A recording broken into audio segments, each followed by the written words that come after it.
called Black Everything. Everything black, culture over everything, y'all. We taking it back, Black. Welcome to Left to Black. I'm your host, Mark Anthony Neal. We're joined today via Skype by Professor Derrick E. White, who is a visiting professor at Dartmouth College. How are you doing today? Doing great. Thank you for having me. Derrick is the author of The Challenge of Blackness, the Institute of the Black World and Political Activism in the 1970s, published by the University Press of Florida. Over the summer, Derrick, of course, we lost the great Vincent Harding, and his death and his legacy really puts into focus this organization that he helped to found so many years ago with Stephen Henderson and William Strickland, called the Institute of the Black World. You know, for our audience, talk a little bit about what the Institute for the Black World was and what your interest was in the Institute to be able to write this incredible book about that history. The Institute of the Black World was I describe it as an activist think tank. It's a space that former activists who came out of the movement after Dr. Martin Luther King's death moved and organized together initially to help form as an outside body to evaluate and develop emerging Black studies programs that were happening in the late 1960s. This project was led by Vincent Harding, who at the time was working at Spelman. Stephen Henderson was employed at Morehouse College, and then Bill Strickland would fly down from Boston and New York almost weekly, as he told me all the time. He's like, you could fly to Atlanta for $25 in those days. So he would fly down quite regularly. And so they built this organization initially in conjunction with the Martin Luther King Center, which is still, of course, in operation. And it was a small component. Vincent Harding was a neighbor of the Kings. Their families grew up together. They kept, Coretta would keep his kids. Rosemary, his wife, would keep the King children. Vincent Harding worked very closely with Dr. King. He helped negotiate the settlement in Birmingham in 1963. He also had written, and maybe we'll talk a little more about this, his anti-war speech in 1967. And so Vincent Harding and Dr. King were really close. And so when he passed away, when his assassination happened, Vincent really thought about saying, hey, how do we build an institution that builds on this legacy and kind of does more activist and academic and intellectual work at the same time? One of the things that's so striking about the history of the Institute of the Black World is the location where it's founded. Mm-hmm. And not so much in the sense of Atlanta becoming at this point in time a kind of centerpiece of what we would think of as almost Black culture going forward, particularly as we think about it in the 21st century now. But at the Atlantic University Center becomes very significant, because when we think about Black studies in 2014 and where the quote unquote thinkers are and the movers are, very rarely are we talking about historically Black colleges and universities. Mm-hmm. How important was it for the Institute of the Black World to be founded in that particular space with historically Black colleges and universities? To me, I think that's essential to the story. I think, one of my criticisms of much of the history of Black studies has always been this narrative that starts at San Francisco State, I think correctly, of course, but then it moves to these other institutions. So there's a discussion about what happened at Harvard or what happens at Cornell or what happens in Chicago. And what gets lost in that discussion is historically Black colleges are fighting these very similar kinds of questions. And so AUC is, to me, the centerpiece of that, in part because it's just a unique space in which you had Clark Atlanta, it was Clark College at the time, Atlanta University, Morehouse, Spelman, and Morris Brown, as well as a seminary, all in like 5 blocks of one another. So you had this tremendous interaction, but you also had Benjamin Mays was on the board of directors at Morehouse, Martin Luther King Sr. was on the board of directors at Morehouse, and so you had this energy. And so for people who are emerging, young scholars who hadn't made the jump really into kind of predominantly white institutions, Atlanta University, of course, along with Howard, those were the kind of 2 key centers and key spaces for the development of the Black Studies Project. And so I think it's essential for when we think about IBW is really telling a story also about, how do Black Studies develop at historically Black colleges. And I think Vincent Harding is at the forefront of that. You're watching Left to Black. I'm your host, Mark Anthony Neal. We're joined by Professor Derrick E. White, who is a visiting professor at Dartmouth College and the author of the book, The Challenge of Blackness, the Institute of the Black World and the Political Activism and political activism in the 1970s. One of the things that you do in this book that I think is really important is that you kind of reframe temporally how we think about that period. Instead of it being a conversation about, you know, the end of the 60s into the 70s, you have this concept of the long 1970s. Discuss what you mean by that. Well, I think the 70s, I mean, I think, you know, one of the things we think about time is we're so driven by dates, but I think time is often driven by events, right? So when we talk about the 60s, for example, we don't really just mean 1960 to 1969. We're really talking about the 1950s, right? So we include either conceptually Little Rock Nine as part of the 1960s Or even discussion. Brown, right? Or even Brown, yeah. going back even further, or Emmett Till, or any of these things as part of this discussion of the 60s. So for me, the 70s, when I started thinking about the 1970s, it's really King's assassination that really starts that new decade, because that is, to me, that's a clear break. Like, I always remember Stokely Carmichael saying in D.C. during the riots after King's assassination, he's like, if they could kill King, they could kill anybody. And some ways that for the differentiation between Black power and civil rights, it's not that important to me. The differentiation is the fact that civil rights as a project, as a leadership that was clearly defined, is now come to an end. And now we have to redevelop and rethink how the rest of the decade and how civil rights, the movement in the broader sense, is going to move forward. And so I see IBW as playing this kind of role of saying, like, okay, what are we going to do?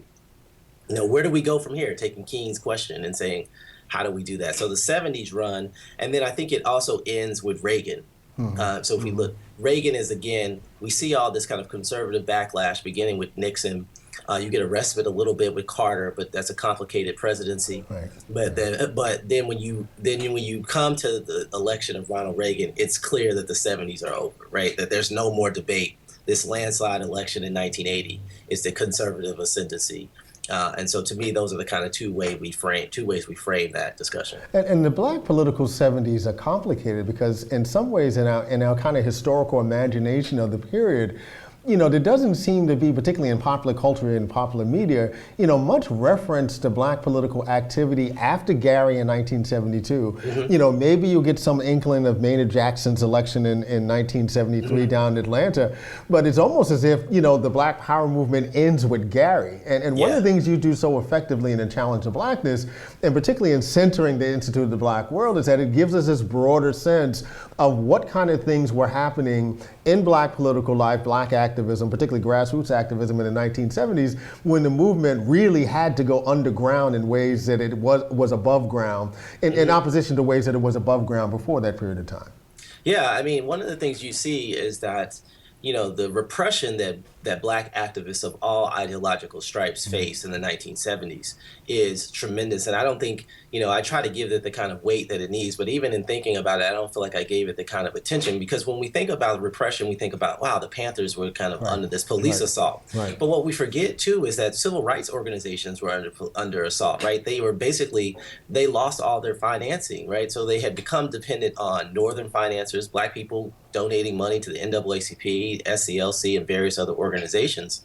And when those people say, well, the movement's over, King's passed away, like, yeah, like, what are we going to do? So how do they have a viable future? And then even organizations like the IBW, which I would argue is not nearly confrontational in the same way that the Panthers and other organizations are of that era, they are basically being repressed by police, you know, local police, state police, and perhaps even the federal government. I mean, these are the kinds of things that, you know, mainstream organizations are dealing with. So I don't think we have a full accounting of the kind of repression that we see. I think it's going to take us digging in these FBI files as people begin to pass away, that we can now we can then operate and hopefully see their files and then be able to say, okay, wow, this person was under surveillance all the way until 1984 or something. I think that we're going to see information like that as well. You mentioned Harding earlier. Some of the two other men who were actively involved in the founding of IBW, Stephen Henderson and William Strickland. Talk a little bit about their backgrounds and their legacy kind of going forward, both as scholars, but of course, obviously, in the creation of the IBW. Stephen Henderson is really, to me, an unsung person in the history of Black academia in many ways. I mean, he is one of the first and one of the forerunners of talking about the Black aesthetic. Right, he's the arts guy. Right? Yeah, he's the arts guy in the room. He's the arts guy, and and so he does this amazing work about really developing, pushing this idea of a Black aesthetic and Black arts before we kind of see a full-fledged Black arts movement, before we see, he's theorizing this. And so one of the things that he does is that he comes up with a theory for Black art, about superstructure and all these ideas. And I'm not in the literature field, so I don't know how many scholars are actually dealing with it. But when I was working on the book, it was really clear that people kind of just referenced some of the stuff, but they never really grappled with it. Yeah. And I think that that's a really important piece that Stephen Henderson did. So Stephen Henderson was at Morehouse. He was a classmate of King as well as Lerone Bennett. He was in the Army. He went to Virginia. He taught at Virginia Union for a little while, and then comes back to Morehouse in 1962, and he becomes to develop these curriculum around Black aesthetics and Black arts and Black culture in the AUC. Bill Strickland, on the other hand, is an interesting person if you know Bill Strickland. Bill Strickland is just recently retired from the Department of African American Studies at UMass, right? And Bill was in the Northern Student Movement. He was with MFDP. He had done a lot of work in the northern half of the movement, working out of Boston and New York at the time. And Bill was he's a Roxbury guy, so he's very aggressive. He's a political scientist. He's a guy who doesn't often mince words about what he feels, and he comes through this project in which he was strongly influenced by Malcolm X, who, as he told me, he knew his cousin used to run with Malcolm X when he was Malcolm Little in Boston. He's like, I saw him as a kid. There's this other guy, and then he would bring him to Harvard when he was teaching at Harvard briefly as a master's student, and they stayed in connection when they lived in New York. So they have this really, to me, that's a really kind of interesting dynamic. You have Vincent Harding, who comes out of this kind of religious tradition. Seventh-day Adventist, right? Right, and a Mennonite. I mean, this is the thing people forget. He was a Mennonite, and then you have the arts person, and then you have Bill Strickland. And so, if we sat them in the room, you would never think that they should be friends, just because their approach is so completely different. Yet they somehow got together and built this organization, and each of them had their own kinds of strengths and weaknesses that allow for the development and creation of the Institute of the Black World. In the early formation of the IBW, of course, they're tethered to the university system that's there. They're also trying to make linkages with the King Center. At least a relationship with Morehouse and some of the HBCUs begin to fracture as part of their involvement of a student takeover. And of course, famously, that student takeover, Sam Jackson's in the room. Yeah, exactly. We had Calvin Butts on a few weeks ago, and Reverend Butts was also at Morehouse at that time, and he talked about what the energy was there. How did IBW navigate, wanting on the one hand to side with students as they're pressing for particular things from the institution, but also really needing that institutional base to do the kind of work that they do?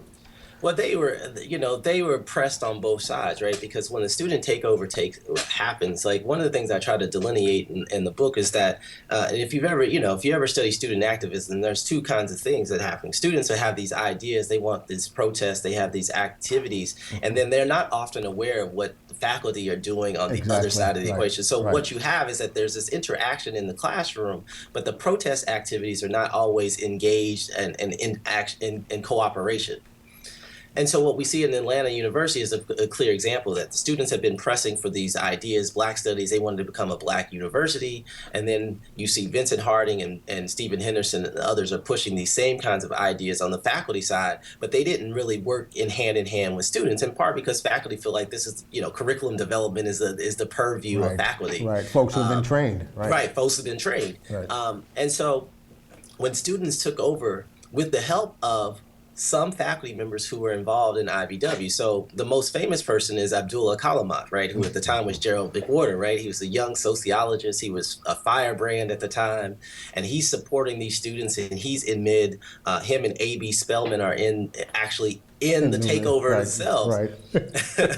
And So when the takeover happens, and then the thing is that Benjamin Mays is in this room.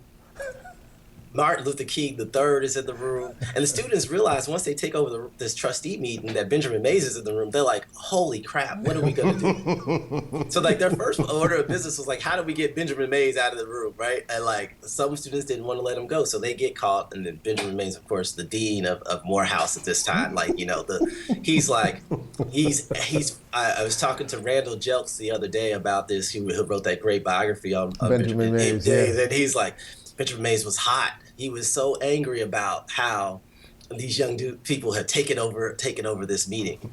But the key for IBW is that once that meeting happened, and McWhorter or Al-Kalaman and A.B. Spellman never really talked to Vincent Harding about their role. So you have these kind of things moving. And so Vincent Harding was blamed, even though he wasn't on campus, didn't have any prior knowledge of what was happening. I mean, he knew the students had sent a letter of protest earlier, but he had no idea that they were planning on sitting and taking over this trustee meeting. He was completely blamed. And so that fractures and ends the relationship with the AUC. Even though Henderson and Harding are both faculty members there, they're like, we don't want to have anything to do with this institution. And this puts them solely in the purview of the King Center, which is also complicated because Martin Luther King Sr. was in this takeover as well. And so he's mad. And so why are we related? So this is, again, they bring press. But the idea of being an independent institution, where are you going to get money? And being, these kinds of questions were really tangible and paramount in their thinking. And what you see is that the relationship with the King Center was like, oh, well, King's passing, King's assassination there's going to be lots. There's going to be millions and millions of dollars. That millions and millions of dollars never really came. And so that's where the tension, so you have a tension initially with the Morehouse Atlanta University side, and then a tension with the King Center, and that by 1970, the Institute is an independent organization that has its own funding sources through some grants with the Ford Foundation that they had gotten while a part of the King Center and transferred over, but a variety of other sources as well. You're watching Left of Black. We're joined today by Professor Derrick E. White, who's the author of The Challenge of Blackness, which examines the legacy of the Institute of the Black World and black political activism in the 1970s. You mentioned Abdullah Kalamat, and of course, one of the things that IBW gets involved in very early is the creation of Black Studies and really formalizing it. They're bringing in Black Studies directors, for these summer institutes, right? It's really a fascinating history about what's happening on the ground. But Abdul's one of the voices very early in this process who's raising questions about the funding of it, right? When we think about Noliwe Rooks's book, White, Black Power and White Money, right? What does it mean to have Black Studies funded by the Ford Foundation? And I find it so ironic because when you listen to Abdul's language back in the 1970s, pushing back against the white money behind Black Studies, you hear the same inklings of that, in the 21st century as he's talking about, the Black digital context and this idea that, we're going to do all this kind of work around social media and Black social activism using digital context, that, if we don't own the servers, if the servers are owned by Facebook or Twitter, it's really for him, he's been very consistent in thinking about, where the funding sources are going to come, and can we really be independent without the context of really it being our own money and our own institutions in that regard. I mean, I think that's to me, that's really the one of the bigger questions that I try to answer. Like when we talk about activism, we get enamored in charismatic leadership or grassroots activism, and I'm interested in logistics. Like how do we, even if you're going to do this, how do we fund people who are going to make, who are going to be on this front lines? How do you fund people to, it's not about having large salaries. It's about being able for them to take care of, they have family, to be able to take care of their families, to get them, to move them from one place to the next. I mean, these are real legitimate logistical questions that oftentimes that when we get caught up in ideology or we get caught up in, the movement, this idea of the movement, then when we sit back and it's like, well, how are we going to do this? Like money is a question that you have to ask. And it's the kind of thing that makes young folks, even as they get in the initial stages and the energy, that kind of transformation to actually building a structure to sustain it, that's the kind of thing that actually turns them off in the process at some point.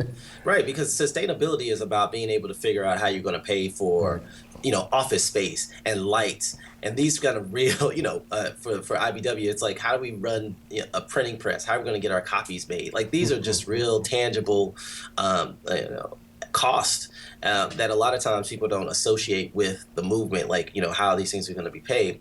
And I do think that the IBW was, Lerone Bennett wrote this amazing memo saying that, like, he was for taking anybody's money and then just letting us try to figure out what we could do with it. So if they gave it to us, he wasn't about like consistently getting money from the Ford Foundation. He was like, if the Ford Foundation money dries up, then we'll get money from somewhere else. So he was constantly trying to take money from whatever sources that they could get them and using them for their best benefit. Abdul was much more principled. Even Sterling Stuckey was more principled at that time too, about trying to say, hey, I thought we were going to have these black funding sources. But when the King Center withdraws their financial support, or that support doesn't necessarily materialize, the question is like, well, if we don't have any of that support, then we should just close our doors because we don't have money. So they soldiered on and said, look, we're going to try to come up with a variety of different ways. And so there's this really interesting small organization that I talk about. There's an association of black philanthropists that they become affiliated with, who are based primarily out of New York, who are helping them get foundation money from various kinds of foundation, and they help them. That's who they sent their letters to. This is, hey, can you help us? They would inform them about, hey, there's these grants for $10,000, $15,000, $50,000 that we think you guys would be perfect for. Send this to us. We'll help you to navigate this grant. Like, that's the kind of stuff that happens behind the scenes that I think that we have to, if when we talk to young people about movement building, that's the kind of stuff that we have to also pay attention to. Those people are very key cogs in the movement. So they're not necessarily on the front lines, but they're also making sure money moves from one place to the other that allow people to keep their doors open. The legacy of IBW we've seen in recent years, late 1990s, the Black Radical Congress. We see the IBW 21st Century now. Talk about the legacy of IBW, particularly for those of us who are doing this work, contemporarily. I think the legacy of IBW is that they've created a space for independent thinking, and they also demonstrate that it doesn't necessarily have to be as ideologically driven. One of the things that I saw in the 70s is that, the Panthers were hard. There's a great quote from Stokely Carmichael talking about, like, he was like, the Panthers were so hard. Like, if you even thought about cultural nationalism, they had like ostracized you, right? Like, and so I think that IBW demonstrates a way for people of various ideological perspectives. It's interdisciplinary, to come together, to come together and work for this common goal. And so I call that kind of in my book, I describe it as pragmatic black nationalism, and rather than kind of ideological black nationalism, in the sense that, look, the goals are the same. Like, we're trying to solve these problems, and we can come from a variety of different ways. And so, to me, the legacy, you see some of that with the Black Radical Congress, right? They talked really clearly about, hey, we're going to have unity without uniformity. They truly tried to embody that, but they also suffered from the same issues, like funding questions, right? Like, how do we determine an agenda, right? These are kind of things. So long term, the Black Radical Congress suffered from the same kinds of questions, but IBW, I think, is a blueprint for us to see what's possible, A, and then B, what the kind of potential pitfalls are going to be. I know you were in Memphis last month, or in September, for the 99th annual convention of the Association for the Study of Black Life and History. And you paid tribute, obviously, to Vincent Harding. What was your relationship like with Vincent Harding? Vincent Harding was he was actually harder to get in contact with than I've ever imagined. I think part of it because at the time I was on the East Coast and he was in Denver. Right. And so some of it was like the distance thing. He was never really like an email / it was like you had to catch him on the phone. And Vincent traveled way more than I imagined. He traveled all the time, so you had to catch him. But I had this wonderful opportunity early on when I first took my job at Florida Atlantic to go up to Brown University, where the journal Small Acts had basically organized a conference around the Institute of the Black World. And so they brought in myself and some other young scholars, but they also brought in Vincent Harding, Bill Strickland, and Bobby Hill to have over the course of a weekend to really talk about the legacy. And so really getting to spend that kind of quality time, not only listening to Vincent Harding talk about his work in the Mennonites, his work in IBW, and his current work, but also to just spend time at dinner. He was so absolutely. I've never met a nicer person. It was.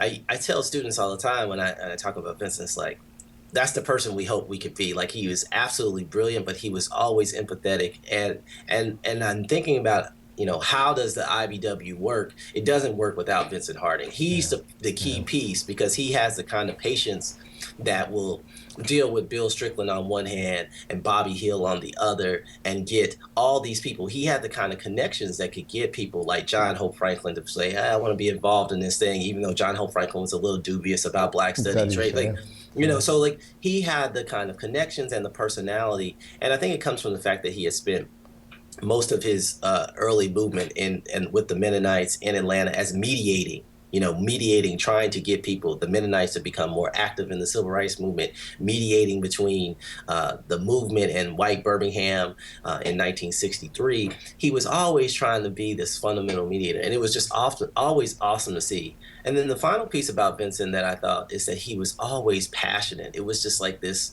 When he talked about love of Black people, it was like going to church every week.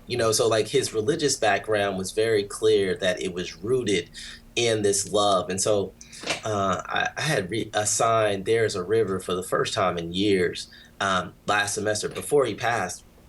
And I was rereading it, and I was like, this book is so amazing. I mean, it's like, it almost brings you to tears, because it's written with such verve and passion, but so well researched in a way that it's not in this kind of objective tone that sounds kind of, the tone that we are trained to use. Right. It's written in the sense that he's like a grandfather telling you this story about how we got here. And that's the thing I always remember about Vincent Harding, and talking to him, and every time I saw him at the association a few years ago, and we had coffee for a little bit, and but it was really amazing the few times I had strong interactions with him. Word is you're working on a book on FAMU and Black college football. Yeah, that's what I'm doing now. I'm trying to put the finishing touches. In the next couple months, maybe beginning of next year, it should be off to the press. Black college football is. I've always been a sports guy, but I look at this as an opportunity to kind of provide a corrective to sports history. In many ways, I was inspired by Derrick Bell's work on, talking about silent covenants, right? Talking about how the movement gains were often allowed in part because it provided certain things to white America. And so when you think about sports in that same kind of way, we look at desegregation. It's like, it's not that schools actively wanted to desegregate. They were being pushed, of course, by Black students, Black activists, et cetera, but they also realized that there was something to be gained for them.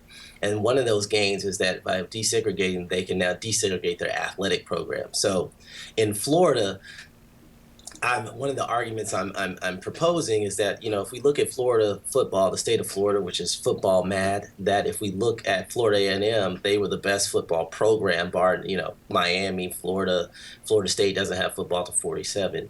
From about the from post-World War II through the end of Jake Gaither's career in 1969, they were the most dominant program. Like, Florida wouldn't have wanted to play them.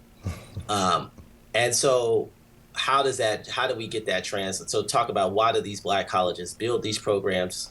How do they do it? I'm really looking at it. It's really a question about higher education, but also how do you marshal these limited material resources? How do you use human resources to build this athletic program that is used to promote the positivity of the university? And by the time you look at Miami in the late 1980s, University of Miami or Florida State, they might as well be HBCU football teams, right? Florida State notoriously. Florida State notoriously would recruit Black athletes in the 80s, and then they would take them to FAM's campus so they would show them like what Black students were, right? Dion would always talk about how he spent, his first wife was a Florida A&M graduate, right? Like, in some ways, this is a thing that they talked about. Coach Stellenberger, who was at Florida Atlantic for a long time, talks about how when he got the University of Miami job in 1979 or 78, he's like, we got to recruit Miami. Well, part of recruiting Miami meant cutting off Florida A&M, which had already been in decline, but cutting off Florida A&M from the segregated schools that were still in the state of Miami. So he recruits schools like Northwestern and Booker T. Washington and other schools that were been predominantly black at the time. Well, we look forward to having you back on Left of Black to talk about the new book. We've been joined today by Professor Derrick White, who is a visiting professor at Dartmouth College and the author of The Challenge of Blackness, the Institute of the Black World and Political Activism in the 1970s. Thanks for joining us today, Derrick. Thank you for having me. Talk to you soon. Yeah. Black lights and booze burn when I record for Watts, and every black like Troy Davis who never had a fair shot. All black everything black, culture over everything, y'all. We taking